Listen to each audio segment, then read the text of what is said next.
Conclure cette journée et je vais passer toute la bibliographie et les études qui ont été déjà longuement citées aujourd'hui et on va rentrer directement dans le vif du sujet. Donc, quelles sont les préventions des risques dans environnement et grossesse ? La prévention, donc on va avoir une approche globale et on va évaluer les risques chimiques. Il ne faut pas qu'il y ait de traitement spécifique. On va faire une prévention liée aux perturbateurs endocriniens à effet, ce qu'on a dit toute la journée, reprotoxiques, neurocomportementaux et à effet métabolique. Alors, quelle va être la démarche ? La démarche, elle est simple. Éviter les risques, on va les voir ensemble. Évaluer le risque et le combattre à la source. Remplacer ce qui est dangereux par ce qui ne l'est pas ou ce qui l'est moins. Privilégier des mesures de protection individuelle. Donc, par exemple, ventiler et assainir l'air de la maison, privilégier une alimentation saine, limiter les toxiques, cosmétiques, les médicaments. Quels sont les conseils à donner à vos patientes concernant les risques ? Il faut donner une information claire, simple, des toxiques, de pollution environnementale. Il ne faut pas affoler les patientes. Il faut voir quelles sont les patientes qui sont déterminées comme sensibles par leur âge pour nous ou le désir de grossesse et leur donner des conseils particuliers. Il faut avoir une observance rigoureuse des traitements s'il y a des traitements importants en cours. Il faut leur conseiller de l'activité physique et sportive et par exemple à la maison leur expliquer ce que c'est que la pollution pour pouvoir la prendre en charge. Informer les patientes, c'est aussi informer les couples, puisque c'est un couple qui va procréer, leur donner les risques en consultation préconceptionnelle. Il faut aussi former le personnel de santé, donc ce sont les gynécologues, les endocrinos, les médecins généralistes, mais aussi penser aux sages-femmes, aux personnes aussi qui font de la nutrition. Donc cette formation peut être faite en formation continue, en formation universitaire, mais surtout avec des supports et des plaquettes d'information. Alors, quelle va être la consultation préconceptionnelle ? Quels vont être les objectifs ? On va d'abord réévaluer l'intérêt d'un traitement, s'il y a un traitement, et l'ajuster. On a parlé des psychotropes ce matin, donc peut-être renvoyer d'une façon transversale aux autres médecins qui traitent et leur demander leur aval d'un traitement, voir s'il faut le perdurer. Il faut refaire aussi le point sur les pathologies chroniques, les apports alimentaires, évaluer, bien entendu, on le dit depuis ce matin, les risques environnementaux, mais en tant que gynécologue, aussi faire le point sur les antécédents psychiatriques de la patiente, expliquer les périodes de vulnérabilité, on l'a vu toute la journée, prise en charge du surpoids, de la sédentarité, et aussi les sensibiliser, on l'a vu, aux effets du tabac, de l'alcool et des drogues. Donc la consultation va commencer, comme d'habitude, par un interrogatoire précis sur leur type d'alimentation. On va après les interroger sur la liste des risques environnementaux qu'elles ont, leurs expositions professionnelles, parler de radiation, de pesticides, de métaux lourds, de produits chimiques et physiques. L'alimentation, on va regarder comment, on va discuter avec la patiente pour savoir qu'est-ce qu'elle mange, comment elle mange, à quel rythme, sur les viandes, sur les poissons, sur les légumes, sur les fruits.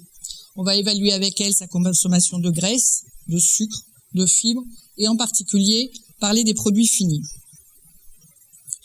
On va aborder les toxiques. Les toxiques, ce sont l'alcool, le tabac, le cannabis, la caféine, la vitamine A pendant la grossesse. On a parlé déjà des phytoestrogènes, des phytostérols, des additifs et on a longuement parlé du bisphénol A. Je ne vais pas reprendre avec vous tous les effets du tabac et du cannabis sur la grossesse. On sait que ça donne des troubles fœtaux. On sait que ça passe la barrière placentaire. Donc, qu'est-ce qu'on va dire à ces patientes ? On va leur parler de tous ces risques et on va surtout leur demander un sevrage. Sevrage qu'elles pourront peut-être pas faire seules. Donc, on va les adresser en consultation d'addictologie. On a du temps, on est en préconceptionnel, on peut prendre le temps de les faire consulter et d'essayer avec elles d'améliorer leur situation. L'addiction à l'alcool, on sait que l'alcool passe la barrière placentaire. Il n'y a pas de seuil minimal, c'est tératogène. Donc, il y a un objectif 0 pendant la grossesse. Là, on se retrouve de nouveau en préconceptionnel. On a le temps d'organiser une consultation d'addictologie. On a longuement parlé de l'exposition professionnelle. On va leur poser des questions. On va aller chercher où les personnes travaillent, qu'est-ce qu'elles font, à quoi elles sont exposées. En fonction de leur travail, on va aussi là avoir la possibilité de les adresser aux médecins du travail et d'organiser avec eux, pour une éventuelle grossesse, pas dans l'immédiat, quelles sont les protections qu'il faut mettre en route. Alors par exemple pour les pesticides, quelles sont les sources d'exposition? C'est l'alimentation, on l'a vu, on en retrouve dans les fruits, les légumes, la viande, le poisson, les œufs, tous les produits laitiers, dans l'eau de consommation, dans l'air intérieur, dans l'air extérieur, dans les sols, dans les poussières à l'intérieur des maisons. Et l'utilisation aussi de pesticides, notamment dans les jardins ou sur les animaux domestiques. Donc qu'est-ce qu'on va leur proposer? On va pas leur proposer, quand on l'a dit ce matin en souriant, de déménager. Non, pas du tout. On a cette pollution intérieure, donc il faut faire avec. On utilise des détergents et des produits ménagers. Mais comment il faut les utiliser? Lesquels il faut prendre? Eh bien, il ne faut pas contaminer les pièces. Il faut expliquer aussi à ces patientes tranquillement qu'il faut limiter les sprays.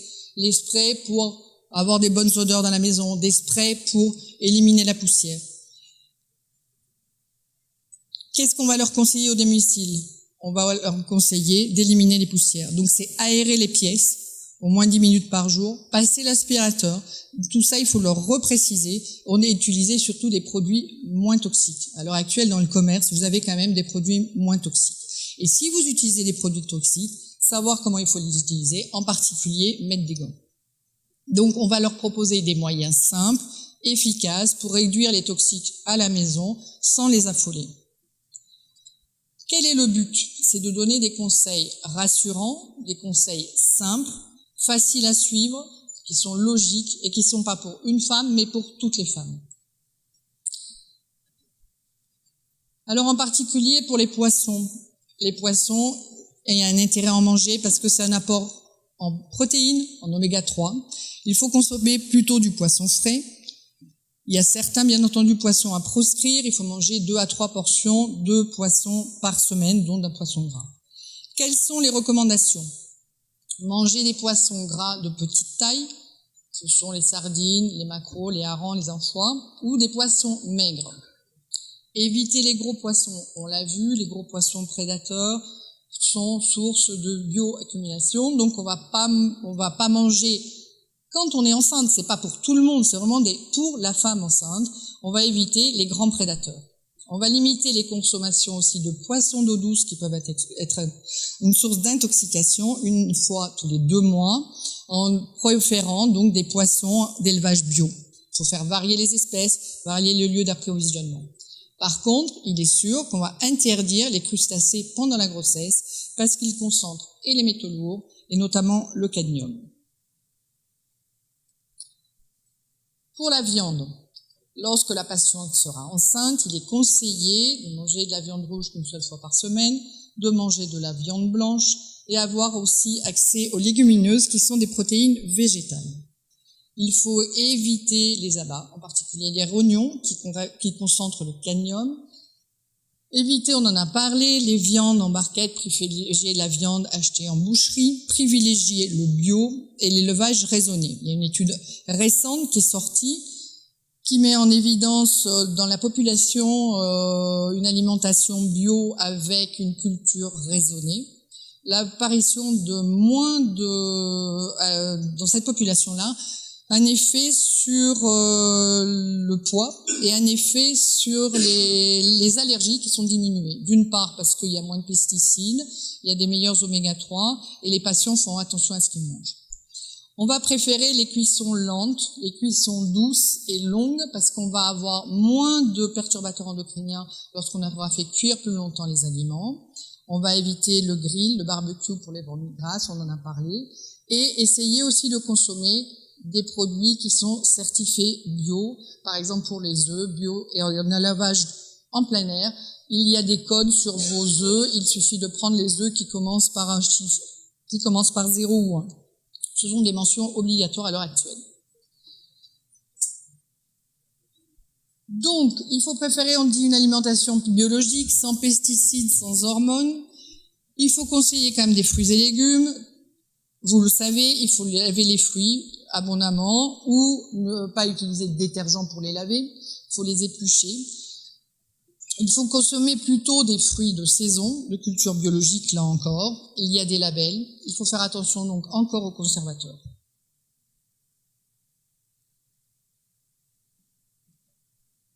Donc ça reprend ce que je viens de vous dire. Pour les cuissons, là encore, on ne va pas dire à la patiente de changer tout son matériel de cuisson. Mais effectivement, il faut préférer des revêtements anti-adhésifs, l'acier inoxydable, la fonte, le fer et la porcelaine. Par contre, lui expliquer que si elle a des poêles en céramique ou des poêles à revêtement téflon abîmés, celles-ci, il faut s'en débarrasser et racheter des éléments comme l'acier inoxydable. Il ne faut pas utiliser non plus l'aluminium, en particulier pour faire des papillotes, ne pas faire cuire dans l'aluminium. Préférez du papier sulfurisé ou des végétaux comme la feuille de vigne, la bananier ou la feuille de blette pour faire des papillotes. Dans le matériel de cuisine, on a beaucoup parlé du plastique, donc il faut utiliser plutôt des planches à découper qui ne sont pas en plastique et surtout qui ne sont pas colorées. Parce que quand elles vont être abîmées, vous aurez un passage encore de nouveau dans les aliments. On en a parlé aussi, éviter le micro-ondes, surtout dans les plats en plastique, éviter les bouilloires en plastique, éviter le cuit-vapeur en plastique. Donc on va préférer les cuissons à basse température, les cuissons vapeur sans pression, qui préservent l'oxydation. On va éviter les fritures, les barbecues, sinon ceux à foyer vertical qui dégagent pour pas qu'il y ait de dégagement de dioxine. Des cuissons prolongées, on va éviter la poêle. Sinon, on sait qu'il y a des produits qui préservent de l'oxydation, qui sont des aliments comme l'oignon, l'échalote ou les feuilles d'ortie, que vous pouvez mettre dans vos aliments. La conservation des aliments. Il faut expliquer aussi aux patientes que conserver à basse température, c'est intéressant, ou congeler les aliments. Il faut protéger les aliments contre l'oxydation, donc les couvrir quand vous les mettez dans le réfrigérateur, mais de nouveau pas dans de l'aluminium. Le réfrigérateur, il est à nettoyer régulièrement pour pas qu'il y ait de risque de prolifération microbienne. On en a parlé tout à l'heure aussi, il faut préférer l'eau en bouteille que l'eau dans du plastique ou dans des canettes, et en particulier ne pas réutiliser les bouteilles en plastique, ni laisser les bouteilles en plastique en plein soleil, faire chauffer donc le liquide qu'il y a à l'intérieur. On va parler aussi, on va lui expliquer qu'il faut qu'elle limite les apports en phosphate, en colorant, en conservateur, en aspartame, en glutamate, ceci de nouveau pendant la grossesse et les mois précédents, donc en période préconceptionnelle. On va augmenter les apports en oméga 3 et il y a certains aliments qui sont plus antioxydants que l'on peut leur conseiller. On va limiter aussi les toxiques. On peut se maquiller, on a le droit de se maquiller pendant la grossesse, mais on va utiliser quand même des produits sans parabènes, sans triclosan, sans EDTA, sans sel d'aluminium. Il faut bien lire les étiquettes et favoriser les labels bio encore. De même pour les produits ménagers. On va aussi préciser qu'il faut préciser des pains de savon ou le savon liquide plutôt que les gels, les sticks ou les sprays qui vont rester plus longtemps sur la peau. On va proposer aussi des huiles végétales et en particulier pour les crèmes solaires, prendre des crèmes solaires bio avec des films minéraux sans nanoparticules, en sachant que quand même la meilleure protection est de limiter l'exposition solaire pendant la grossesse. Donc la pollution intérieure, je vous l'ai déjà dit, il faut aérer les maisons, il faut régler le taux d'humidité dans l'habitat, il faut utiliser des produits de construction et de rénovation à bricolage labellisés si vous faites des travaux dans votre maison, mais on n'a pas l'obligation de changer toute la maison. Et par contre, si vous utilisez des meubles en aggloméré, collés ou peints, il faut, avant de les faire entrer dans la maison, les laisser dans des pièces ventilées, avant surtout de les mettre dans les chambres des enfants. Il faut chasser les polluants intérieurs. Il faut expliquer qu'il ne faut pas fumer à l'intérieur de la maison. Il faut faire ramoner régulièrement les cheminées. Il ne faut pas brûler du bois traité. Il faut aussi laver les animaux régulièrement, proscrire certains jouets et certaines peluches, voir aussi les étiquettes. Dans les recommandations, aussi, on recommande d'aérer, mais aussi de nettoyer vos systèmes d'aération, de laver votre linge neuf avant de l'utiliser, qu'il y a des retardateurs de flamme dessus, et si vous le portez neuf, vous allez avoir ce produit en direct sur la peau. Aérez vos vêtements aussi si vous faites du nettoyage à sec, pour ne pas avoir encore ces produits qui restent sur le vêtement. Si vous faites du jardinage, si vous faites du bricolage, si vous utilisez des peintures pendant votre grossesse, faites attention aux composants chimiques. Là encore, lire les étiquettes et prendre des produits sans toluène, sans hexazoline. La question qui revient souvent, c'est la chambre du futur enfant. Bien entendu, on va préparer la chambre, mais là encore, il faut dire à la femme enceinte d'éviter de faire les travaux, laisser faire les travaux au futur papa, ou sinon, vraiment prendre des produits non toxiques. Quelle est la prévention que l'on peut proposer en consultation préconceptionnelle? Tout le monde le connaît, c'est prendre de l'acide folique, mais aussi faire du dépistage du diabète, vérifier la thyroïde et accompagner les personnes qui sont en surpoids, en obésité ou qui ont des antécédents de chirurgie bariatrique. Il faut regarder les terrains de précarité où on va faire de la supplémentation, en particulier les femmes en situation de précarité. Il faudra vérifier qu'elles n'aient pas un déficit en fer, un déficit en folate et en vitamines. Chez les adolescentes, il y a souvent des déficits en micronutriments, en fer, en calcium et en vitamine D. Les personnes qui font des régimes aussi végétaliens ou végétariens, il y a plus de risques de déficit en iode, en calcium, en vitamines, en fer et en zinc. Et on sait que le tabagisme majore le métabolisme des vitamines. Alors, quel bilan on peut proposer à ces patientes bien avant la grossesse pour les prendre en charge? Il serait intéressant de leur faire une formule sanguine et une ferritine, en particulier s'il y a des facteurs de risque d'anémie. On va leur doser la TSH, on sait qu'il faut qu'elle soit à moins de 2,50 avant de mettre une grossesse en route. Vérifier la glycémie, bien entendu, plus les sérologies et autres facteurs que l'on faisait avant dans le bilan préconceptionnel.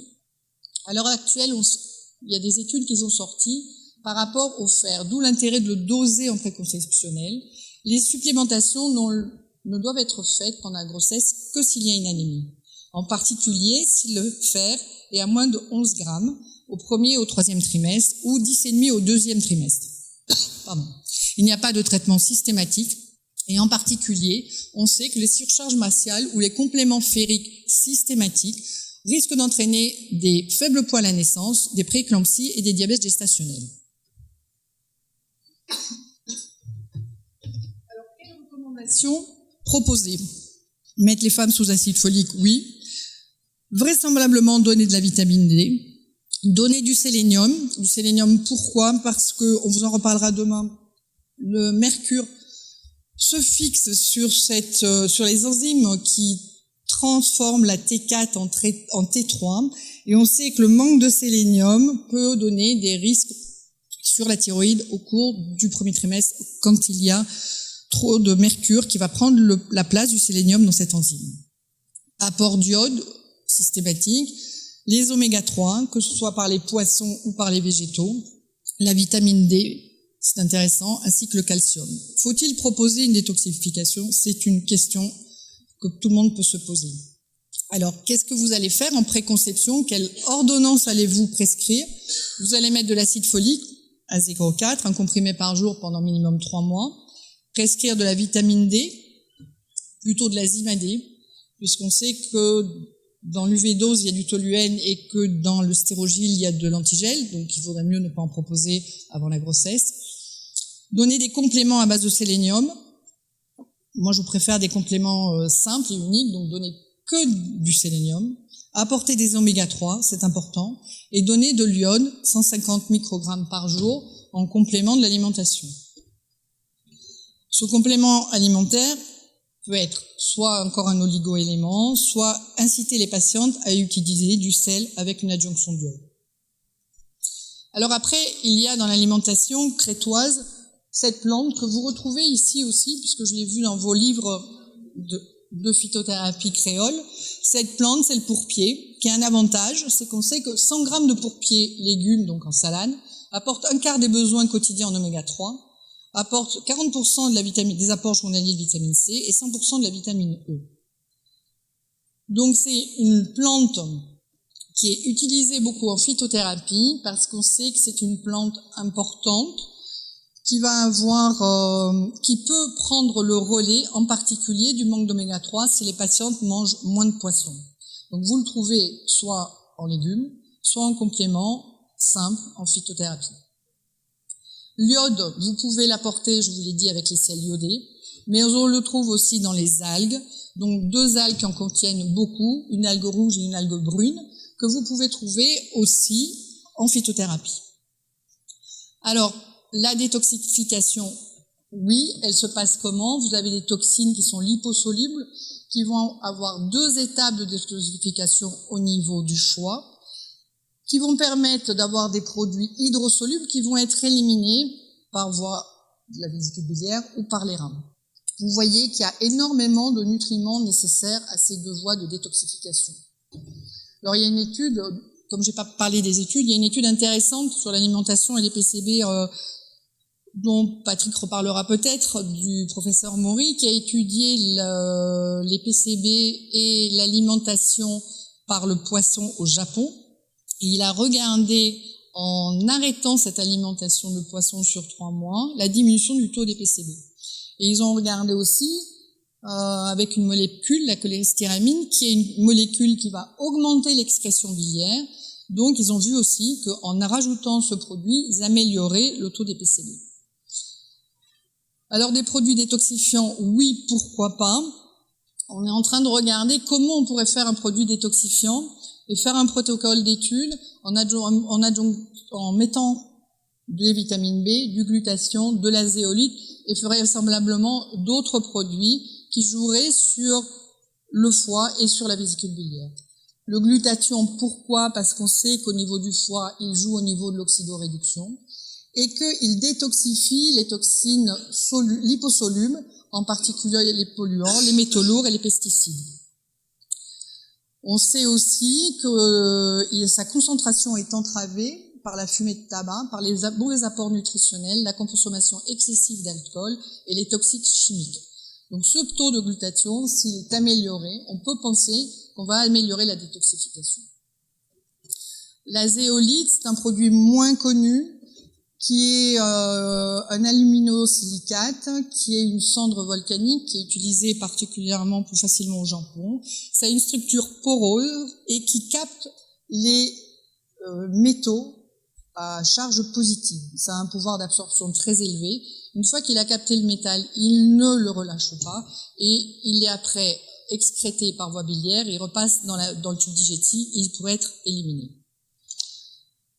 Alors, quels conseils donner en consultation préconceptionnelle? Il faut donner des conseils en fonction des pollutions régionales, en fonction des lieux d'habitation, en particulier ici avec les pesticides en Martinique et en Guadeloupe, en Guyane avec la problématique du mercure.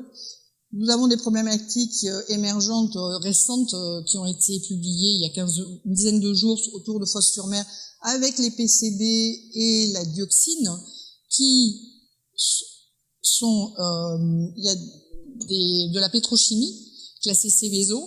On ne pensait pas que toute l'alimentation du sud de la Camargue était atteinte et la publication vient de sortir la semaine dernière. Ça touche des produits à appellation contrôlée comme le taureau, comme le fromage de chèvre, comme l'huile d'olive, ce qui est quand même gênant dans notre alimentation de proximité. On va faire aussi en fonction donc des habitudes régionales, la consommation de la nourriture locale et d'élevage, consommation de poissons, de légumes et de fruits. Alors, quels seront les 10 conseils les plus importants à donner à nos patientes? C'est très simple, c'est manger correctement. Il ne faut pas les affoler, il faut leur expliquer quels sont les apports nutritifs, quelles sont les cuissons des aliments les plus appropriés. On va leur demander de ne pas avoir de toxiques, de prendre le temps d'arrêter de fumer, de boire, de faire attention aux médicaments. Il y a des études très intéressantes aussi, donc, que je ne vous ai pas expliquées, sur l'ibuprofène, l'aspirine et le paracétamol, qui sont sortis assez récemment et qui montrent qu'il y a une augmentation, en particulier avec le paracétamol et l'ibuprofène, des anomalies sur le testicule et une augmentation de la cryptorchidie. D'autre part, le paracétamol chez la rate et la souris, on a remarqué que ça diminue donc au niveau des cellules souches la quantité à l'âge adulte et une source éventuelle d'insuffisance ovarienne précoce. À l'heure actuelle, on demande aux obstétriciens, aux ceux qui suivent les grossesses, de limiter à 15 jours normalement pendant la grossesse la prise de paracétamol, d'aspégique ou d'ibuprofène. Alors il faut bien l'expliquer aux patientes parce que le paracétamol c'est le bonbon de n'importe quelle douleur à l'heure actuelle chez tout le monde. Donc pour l'habitat intérieur, c'est l'aération et avoir des normes écologiques, dormir, éliminer les sources de nuisance. Quand je dis sources de nuisance, il faut apprendre dès le jeune âge à enlever le portable de la chambre, ou au moins qu'il soit éteint. Ne pas dormir avec un ordinateur ou une télé surveille, il faut que ce soit éteint, ou même pas dans la chambre des enfants. Dans les produits ménagers, le bricolage, le jardinage, il faut apprendre à lire les étiquettes. Pour les produits cosmétiques, la jeune femme a le droit d'avoir une beauté naturelle, simple et biologique. On peut leur expliquer que ne pas se teindre les cheveux pendant toute la grossesse, 9 mois c'est pas très long, et qu'elles auront quelques avantages. Parler des vêtements, du linge de maison. La chambre de bébé privilégie un environnement sain, mais il faut quand même leur dire de se faire plaisir et faire du sport. Alors il faut leur remettre des supports sur les logos, des supports sur les additifs alimentaires, pour qu'elles sachent là où il faut aller et là où il ne faut pas aller. Il faut les encadrer, toujours d'une façon positive. Et dans ce cadre-là, avec Patrick Pénichel, nous avons écrit une charte prévention grossesse environnement qui est un livret patiente, qui est simple, qui est clair, qui ne fait pas peur, mais que vous pouvez leur remettre au cours de la consultation pour que la consultation suivante, elles peuvent venir en rediscuter avec vous et vous poser certaines questions. Je vous remercie de votre attention.